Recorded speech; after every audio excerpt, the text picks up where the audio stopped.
साथ आज के जो गेस्ट हैं वो मौजूद हैं। मैम सबसे पहले अपना नाम बताइएगा, अपना रिप्रेजेंटेटिव ऑर्गेनाइजेशन बताएं और फिर मुझे बताइएगा कि हमारे सुनने वालों को भी कि इस तरह के जो इवेंट्स हैं यूनिवर्सिटी ऑफ फैसलाबाद जिनको करती रहती है, नकाद जिनका करती रहती है, तो आपको क्या लगता है कि इस तरह के इवेंट्स जो हैं वो क्या इम्पैक्ट देते हैं सोसाइटी को, और इस वीक के मुतालिक आप क्या कहना चाहते हैं? बिस्मिल्लाहिर्रहमानिर्रहीम।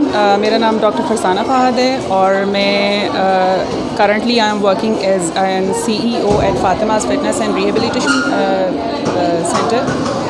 प्रीवियसली मैंने काफ़ी सारे हॉस्पिटल्स में काम कर चुकी हूँ। उनमें फैसल हॉस्पिटल में, हिलाल अहमर में और यूनिवर्सिटी ऑफ फैसलाबाद में भी कुछ अर्सा मैंने काम किया हुआ है।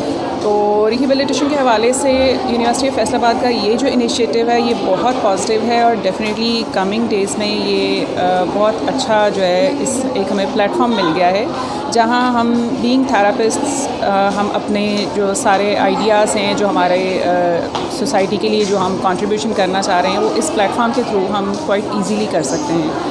तो मैं यूनिवर्सिटी के इस इनिशिएटिव को जो है काफ़ी उसको जो है मैं इसको अप्रिशिएट करती हूँ और उम्मीद करती हूँ कि आइंदा भी इस किस्म के इवेंट्स जो है यूनिवर्सिटी ऑर्गेनाइज़ करवाती रहेगी और डेफिनेटली एक पॉजिटिव ये जो है ना इनिशिएटिव लिया गया। Thank you. Thank you.